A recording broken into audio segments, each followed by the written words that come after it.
Perkenalkan, nama saya Santun Simanjuntak, peserta PPG Bat 1 tahun 2024 di Sekolah Tinggi Pastoral Kateketik Santo Fransiskus Semarang dengan nomor induk mahasiswa 24107271. Pada UKIN kali ini saya akan membawakan materi Maria Teladan Umat Beriman di kelas 9 fase D SMP Putri Cahaya Medan. Terima kasih.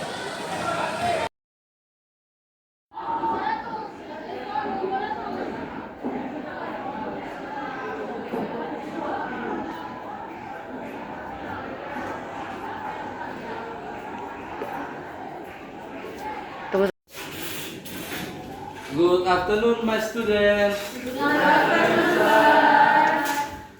How are you? Good. Oke. Saya lihat tampang bahagia. Habis makan siang ya. Terus di istirahat kedua. Oke. Ini buku apa? Ngetes? Yes, sir. Baik. Terima kasih sudah dikumpulkan. Apakah mana ketua kelas? Ketua kelas kita mana? Hadir semua saya? Hadir? Oke. Terima kasih. Kemudian siapa yang petugas doa kita? Silakan Grace. Pimpin doa pembuka. Ambil sikap yang baik untuk berdoa ya. In the name of the Father, Son, the Holy Spirit. Amen. God, thank you for this until now. Now I want to start our lesson. This lesson so we can understand what our teacher explained to us. God, this is our prayer. Now let's pray. Glory be.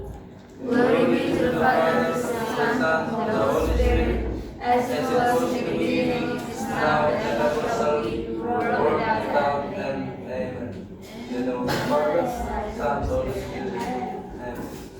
Thank you very much, Grace. Baik teman-teman sekalian, anak-anakku kelas 91, materi kita hari ini kita akan belajar tentang seorang tokoh yang penting dalam gereja Katolik. Tokoh itu adalah tokoh perempuan. Saya kira bukan hanya dalam gereja Katolik sosok ini penting, tetapi saya kira juga dalam gereja Protestan, yaitu Maria Ibu Yesus. Maria Ibu Yesus. Pernah mendengar? Pernah?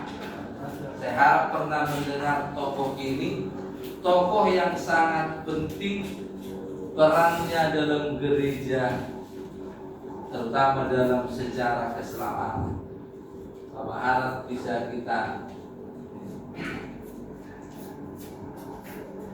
mungkin kita selama ini kurang tertarik dengan tokoh-tokoh gereja. Kali ini mudah-mudahan ketokohan Maria ini bisa menginspirasi kita semua. Setuju? Setuju. Ya. Maria, materi kita hari ini adalah Maria Teladan Umat Beriman. Apa kira-kira tujuan pembelajaran yang ingin kita capai dalam pembelajaran ini? Kalau bisa kita sama-sama membaca dulu yuk. Sama-sama. 1, 2, 3, mulai. Peserta didik memahami kedudukan dan peran Maria dalam sejarah keselamatan sehingga mampu bersyukur dan meneladani ketaatan Maria dalam melaksanakan kehendak Allah. Terima kasih. Tujuan dari pembelajaran ini adalah kita mau diajak untuk melihat kedudukan Maria dalam sejarah keselamatan itu seperti apa. Peran Maria dalam sejarah keselamatan itu seperti apa.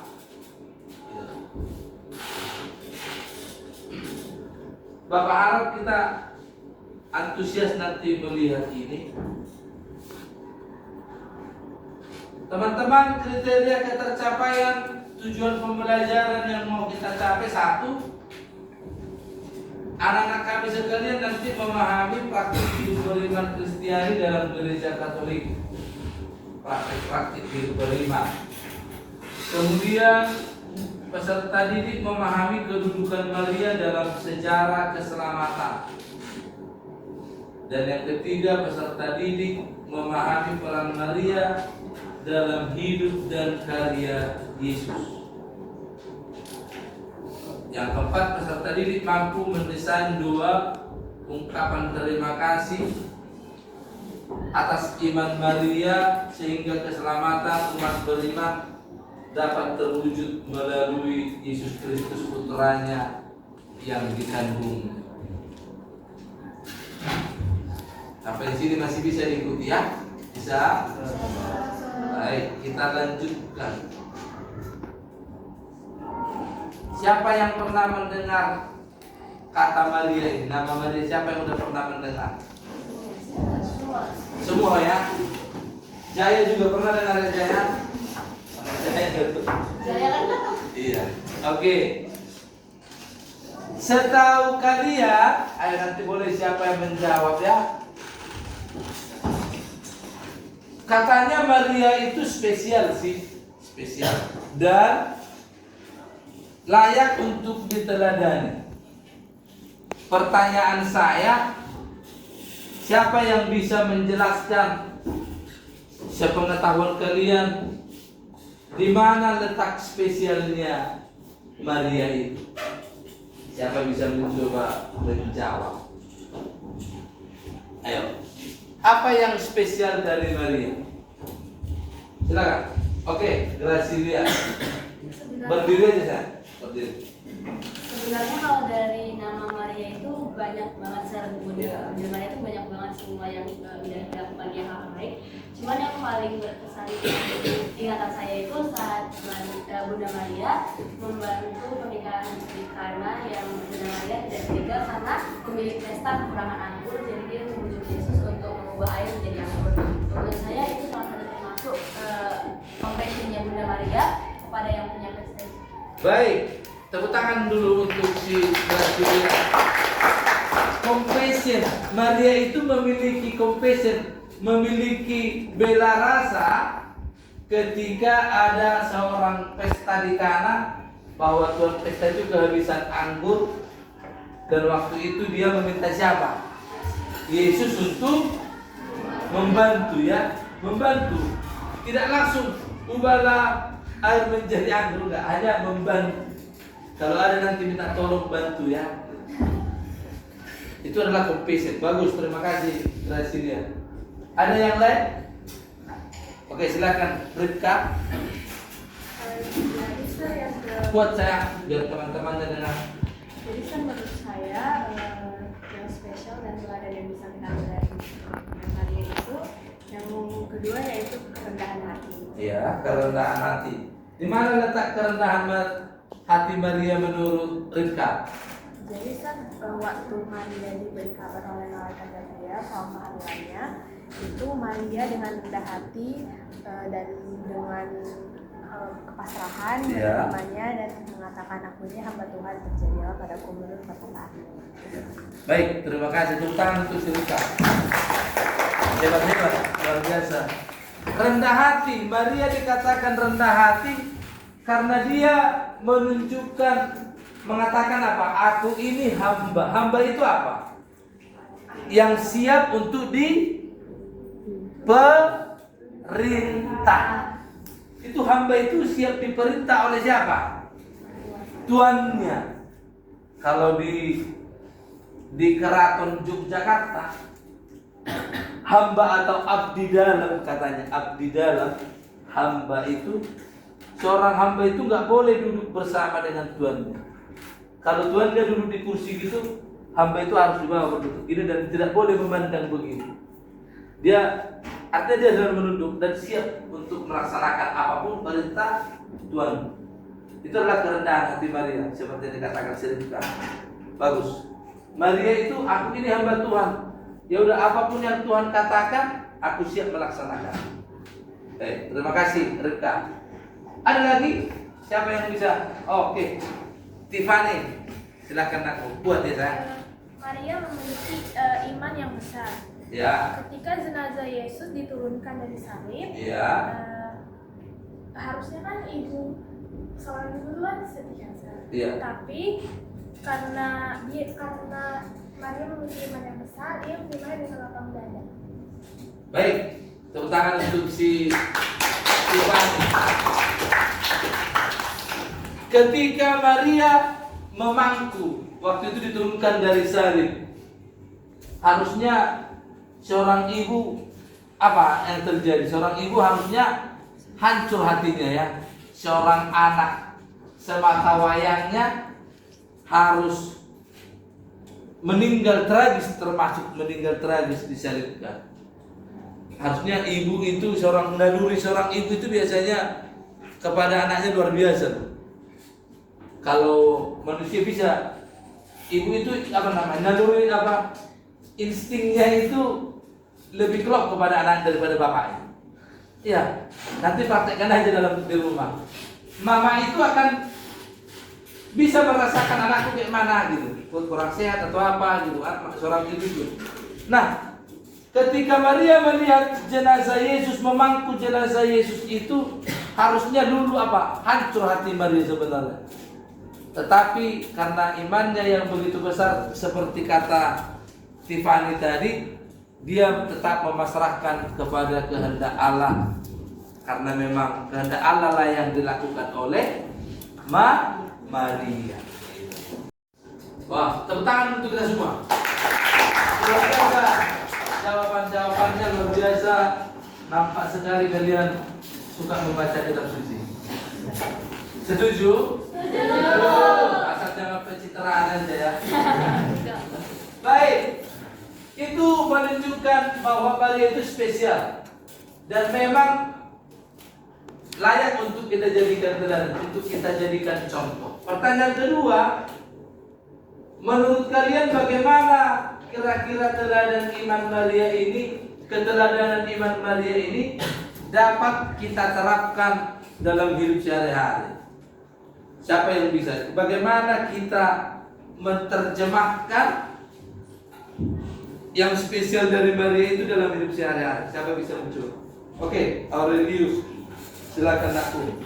Berdiri ya saya. Oke. Untuk dari rasa yang kita apa yang kita buat hari itu, contohnya kita berdiri kepada teman kita yang memiliki masalah. Apa kira-kira tadi kalau siapa tadi mengatakan si Gracilia soal bela rasa, kita terapkan dalam hidup sehari-hari, ada orang yang membutuhkan. Kira-kira ada nggak yang sudah dilakukan oleh si Aurelius menunjukkan bela rasa kepada teman? Menyumbang, saya sudah pernah menyumbang kepada teman saya yang mengalami musibah bencana. Oh, baik. Tepuk tangan untuk si Aurelius. Menyumbang apa? Uang ya? Pakaian, layak pakai. Oke, baik.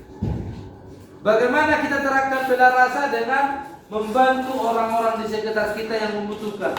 Di kelas ini nggak usah jauh-jauh dulu. Di kelas ini ada nggak kira-kira membutuhkan? Mungkin bukan dari uang dia butuh, tapi butuh apa? Kasih sayang, butuh dukungan, support. Oke, boleh dibantu teman-teman. Oke, ada yang lain yang bisa membantu? Oke, si Rafael. Misalnya seperti kemarin yang dikatakan tadi, Iya. ada hati. Contohnya itu kita di lingkungan sekolah sebagai pelajar, ketika kita memiliki bakat dalam bidang tertentu, kita tidak merasa sombong, sehingga kita rendah hati dianggap. Jangan merasa sombong kalaupun kita memiliki bakat atau kelebihan di bidang-bidang tertentu ya. Ya. Menurut kalian Rafael ini sombong nggak Rafael ini? Enggak. Bagus. Saya tahu Rafael ini lebih dalam apa bidang studi? Matematika. Udah berapa kali juara ya kan? Mau nggak membantu Rafael ini? Mau. Wah. Oke, itu harus gitu bang. Itu kita harus belajar untuk rendah hati. Kalaupun selama ini agak kurang rendah hati, kali ini saya sudah belajar ini harus rendah hati ya bang. mau membantu orang. Oke, mantap. Ada lagi yang bisa menjawab? Oke, Patricia. Ayo silakan aku. Contohnya kita kayak menerapkan teladan Maria dalam kehidupan kita sehari-hari. Iya. Contohnya seperti ketika kita berdoa dan kita merasa Tuhan Yesus seperti belum menjawab doa kita, kita tidak boleh menjadikan hal itu menjadi hal yang buat kita tidak percaya lagi, tapi kita harus tetap percaya dan beriman pada Tuhan. Oke, tepuk tangan untuk si Patricia yuk. Menunjukkan iman itu diterapkan, contohnya kata si Patricia tadi, seringkali doa-doa kita sepertinya kayaknya nggak dijawab oleh Tuhan. Tapi sebenarnya kita sedang diuji, apakah kita memiliki iman atau enggak. Jangan-jangan iman kita sebesar biji sesawi pun tidak ada, ya tidak akan mungkin bisa bertahan. Ya, oke, terima kasih Patricia dan anak-anakku yang lain. Luar biasa kita hari ini. Kita lanjut ya, teman-teman. Peran Maria dalam sejarah keselamatan penting, teman-teman. Kenapa dikatakan penting? Karena ketika dia mengatakan iya kepada Allah melalui malaikat siapa? Malaikat Gabriel, maka pada saat itulah terjadi yang namanya apa? Terjadi yang namanya Yeremia apa? Pada saat itulah terjadi keselamatan. Pada saat Maria mengatakan, "Ya, aku ini hamba Tuhan," pada saat itulah terjadi keselamatan. Nanti kita baca dalam Lukas 1 ayat 26 sampai 38. Yang mungkin perlu kita ketahui yang tidak selama ini mungkin tidak ada dalam bayangan kita, teman-teman, apa? Satu, Maria itu tiba-tiba didatangi oleh malaikat. Namanya tiba-tiba, kaget gak sih? Kalau tadi tidak tiba-tiba mungkin sudah perlu persiapan. Persiapan apa? Batin. Kalau tiba-tiba gak ada persiapan, dia tiba-tiba didatangi oleh malaikat. Wah, nanti boleh ditonton di YouTube banyak. Dan yang mengagetkan lagi apa? Chris, Nenggora. Yang mengagetkan lagi apa? Sudah didatangi tiba-tiba dikatakan apa? Maria akan hamil. Loh, kaget enggak? Kaget enggak sih? Grace, kaget enggak? Kalau kamu di posisi itu kira-kira gimana reaksi Grace? Speechless. Apa? Tidak bisa berkata-kata. Iya kan? Atau jangan-jangan sebaliknya. Oh ya, oke. Belum siap ke semua, enggak kan? Pasti karena tiba-tiba. Pasti kita kaget. Dan Maria kaget, dikatakan apa? Bagaimana hal itu mungkin terjadi? Kenapa kaget? Atau tidak mungkin terjadi? Kira-kira kenapa? Naku? Masih, karena Maria masih tunangan, belum menikah, belum suami istri. Ya wajar dong ditanya gimana caranya hamil. Yang suami istri muda aja belum tentu mengerti bagaimana hamil karena masih muda, apalagi belum bersuami. Oke, itu. Kemudian dikatakan, oke, sudah selesai tadi hamil dan dijelaskan oleh malaikat, lalu Maria menerima. Dikatakan dia akan mengandung, hamilnya itu mengandung juru selamat. Semua ini belum jelas bagi Maria, masih awam-awam. Hamil, juru selamat, nggak pernah ada dalam bayangannya, dan tetapi akhirnya Maria menerima. Ini yang luar biasa tadi, iman dari Maria tadi, imannya besar, imannya luar biasa. Walaupun kurang jelas, tapi dia tetap menerima, gitu. Oke,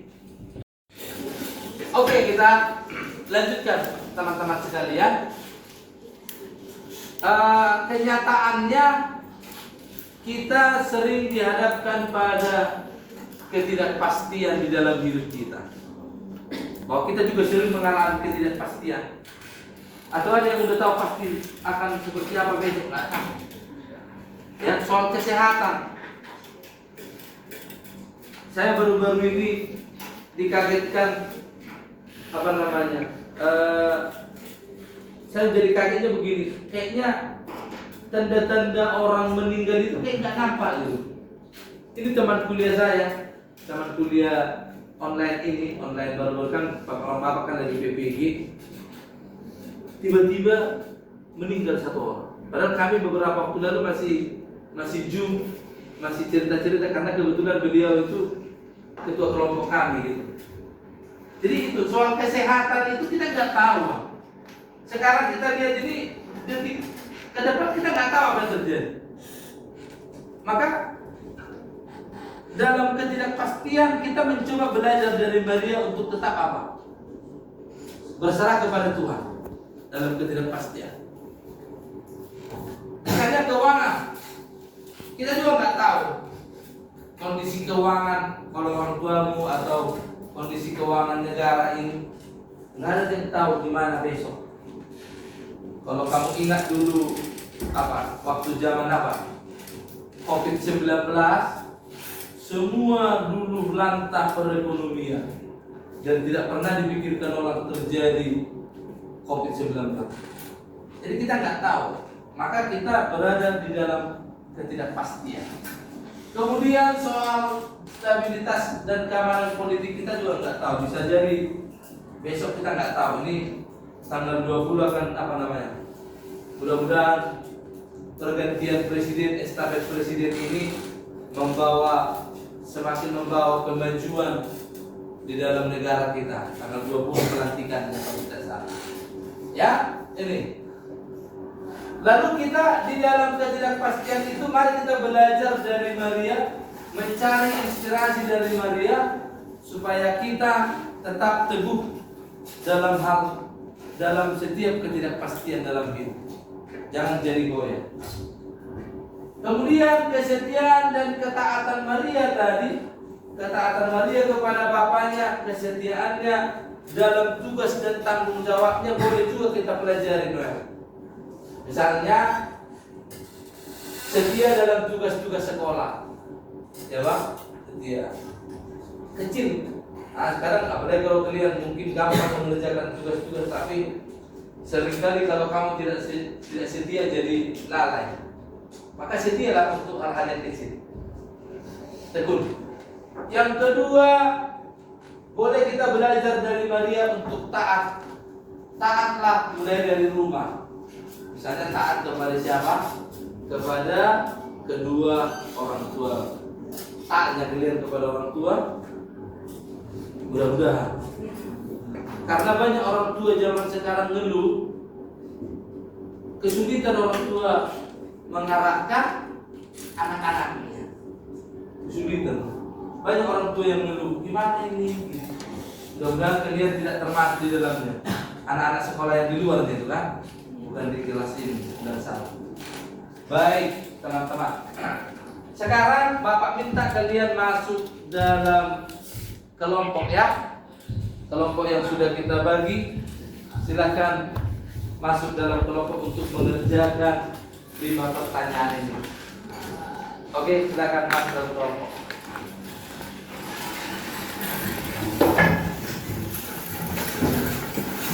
Ini pertanyaannya ya.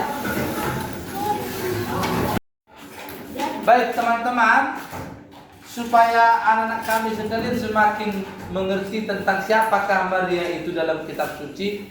Ini ada dalam sumber-sumber yang udah Bapak buat di sini. Mungkin boleh dibuka nanti dalam kitabnya sebagai sumber untuk referensi atau untuk meneguhkan jawaban-jawaban kalian. Silahkan ya, masuk dalam kelompok. Kalau ada yang kurang bisa dipahami boleh bertanya.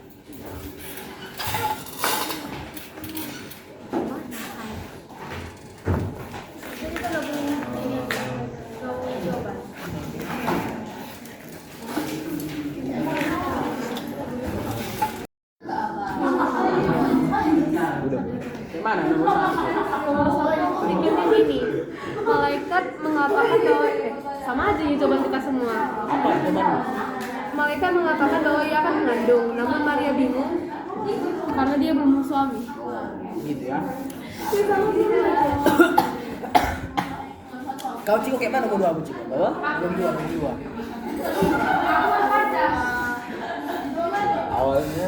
Awalnya tidak mengerti. Maria tidak mengerti. Oh, berarti karena Maria percaya. Oh, Iman yang kuat. oleh dia dipuji oleh Tuhan. Karena dia memiliki iman yang kuat. Yes. Baru dia menerima. Oh, berarti diterima berarti. Dia pasrah. Oh, berpasrah. Oh, kalau gitu nomor 3 bagaimana? Nomor 3. Kalau nomor 3, pasti resiko yang akan tanggung Maria. Yang pertama, dia akan dikucilkan oleh masyarakat karena dia baru bertunangan dengan Yosef belum menikah. Oke. Yang kedua, pasti dia akan dilempari batu sampai mati. Karena mereka masih mengikuti hukum-hukum Taurat. Itu. Sekarang aja ya. Nomor 1 nomor 2 atas nomor 3 sudah ada lagi ya. Oh ya, ada lagi. Terus nomor 4 nomor 5 apa pesanan kontrol? Jaya. Nomor 5. Ya. Nomor 5 Jaya.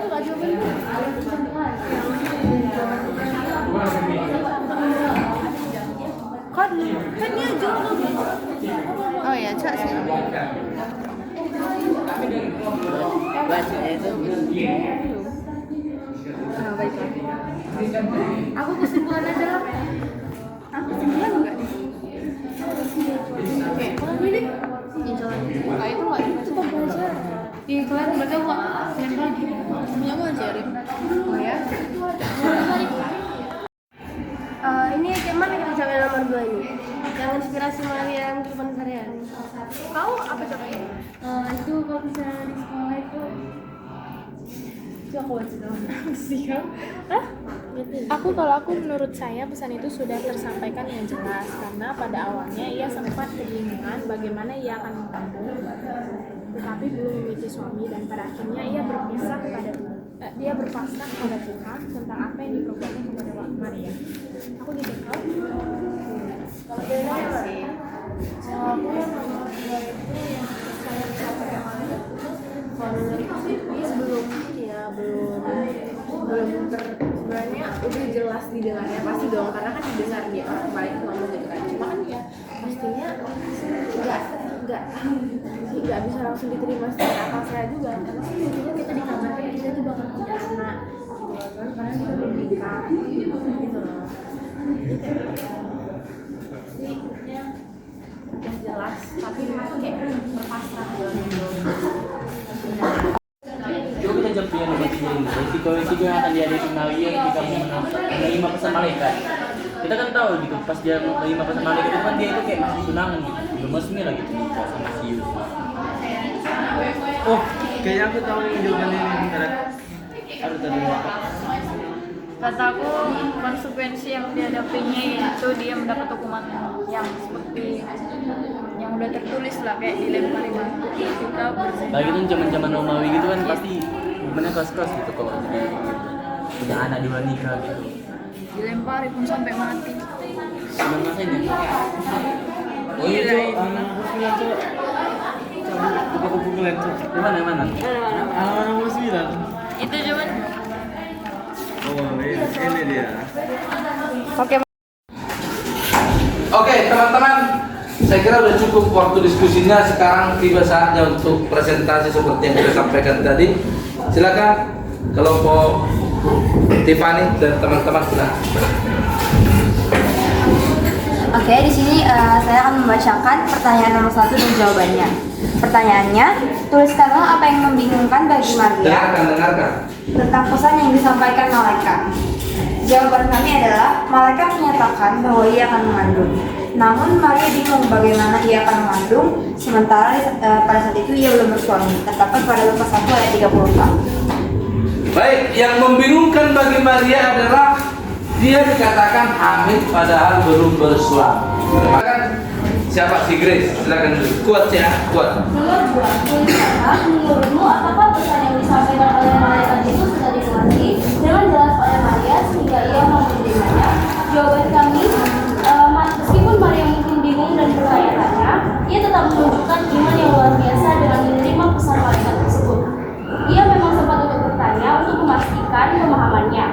Tapi pada akhirnya ia menyerahkan diri sepenuhnya pada kehendak Allah. Luar biasa, bagus sekali jawabannya. Keren. Ya. Awalnya ragu tapi tetap dia menaruh iman yang luar biasa, iman yang besar kepada Tuhan. Silakan si Rafael. Sekarang saya akan menjawab pertanyaan untuk pertanyaan nomor 3, yaitu tuliskanlah resiko yang akan dihadapi Maria ketika mau menerima pesan malaikat. Resikonya itu ada 3. Pertama, dikusirkan oleh keluarganya karena dianggap aib oleh keluarganya, di mana keluarganya itu menjunjung tinggi adat istiadat.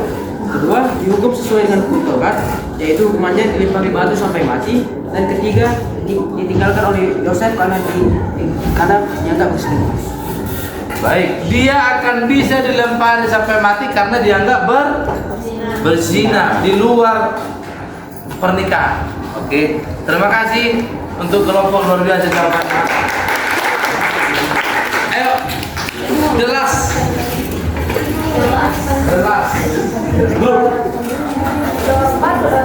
Jawaban kami itu karena Maria yang memiliki iman yang teguh dan kerendahan hati yang mendalam sehingga dia percaya akan pesan Yesus yang diberikan ke ia, maka ia mau menerima karena ia merasa bahwa ia adalah umat pilihan Allah. Yang nomor 5 terakhir sekalian. Nomor 5. Pesan yang kami dapatkan dari perikop itu yaitu ketika semua dipanggil untuk mempercayai dan taat pada Allah, seperti yang dilakukan oleh Maria melalui iman kita harus mau menerima. Baik, tepuk tangan untuk kita semua. Sebagai kesimpulan teman-teman kita baca sama-sama ya. Apa yang sudah kita buat sama-sama. 1, 2, 3 mulai. Terkadang pergumulan maupun tantangan hidup yang kita alami seringkali tidak tampak untuk kita mengerti. Belajar dari Maria, kita diajak untuk menaruh ketaatan iman kepada Allah. Kita diajak untuk menyerahkan apapun pergumulan kita kepada Allah. Kita hendaknya seperti Bunda Maria juga berkata, sesungguhnya aku ini hamba Tuhan, terjadilah padaku menurut perkataanmu itu. Pengalaman hidup menunjukkan bahwa kesetiaan dan ketaatan itu tidak gampang untuk dilakukan. Maka tidak jarang terjadi kegagalan karena faktor ketidaksetiaan dan ketidaktaatan.